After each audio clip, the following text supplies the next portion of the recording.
Hello, എല്ലാവർക്കും എൻബ്രോസ് time പാസിലേക്ക് സ്വാഗതം. അപ്പോൾ നമ്മളിന്ന് എത്തിയിട്ടുള്ളത് ഡൽഹിയിലാണ്. അപ്പോൾ നമ്മൾ ആദ്യം തന്നെ കുത്തബ് മിനാറാണ് കാണാൻ പോയത്.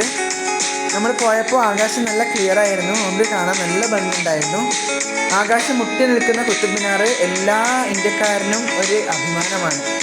അതിനുശേഷം നമ്മൾ കുത്തബ് മിനാറിന് ചുറ്റിലുള്ള മറ്റുള്ള സ്ഥലങ്ങളിലോട്ട് പോയി.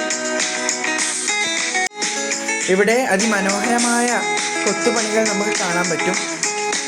യാതൊരു കേടുപാടുകളും കൂടാതെ തന്നെ അവരിതിനെ സൂക്ഷിച്ചു വെച്ചിട്ടുണ്ട്.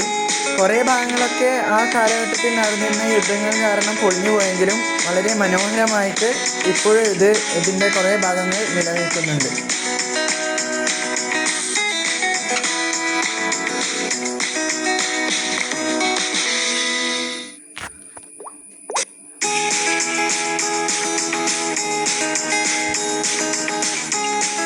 അടുത്ത നമ്മൾ പോയത് നമ്മുടെ ഭാരതത്തിന് തന്നെ ഒരു അഭിമാനമായ ലോകാത്ഭുതങ്ങളിൽ ഒന്നായ താജ്മഹൽ കാണാനാണ്.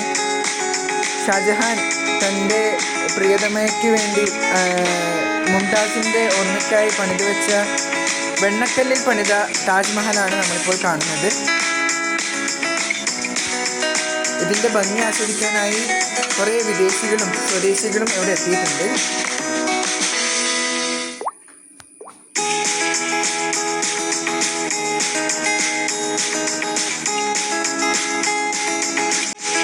അടുത്തായി നമ്മൾ പോയത് ഷാജഹാൻ്റെ മനോഹരമായ ഉദ്യാനങ്ങളാലും പൂക്കളാലും നിറഞ്ഞ കൊട്ടാരത്തിലേക്കാണ് പോയത്.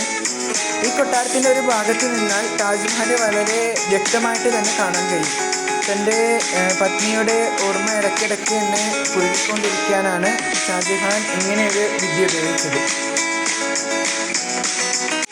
താജ്മഹലിനെ പോലെ തന്നെ ഇവിടെയും സ്ഥലം സന്ദർശിക്കാനായി ഒട്ടനവധി വിദേശികളും സ്വദേശികളും ഇവിടെ എത്തിച്ചേരുന്നുണ്ട്. അതിനുശേഷം നമ്മൾ പോയത് നമ്മുടെ പുതിയതായി പണി കഴിഞ്ഞിരിക്കുന്ന ഇന്ത്യൻ പാർലമെൻറ്റ് കാണാനാണ്. ഇതിൻ്റെ തൊട്ടടുത്തായി തന്നെ പഴയ പാർലമെൻറ്റ് നമുക്ക് കാണാൻ സാധിക്കും. നന്ദി, നമസ്കാരം.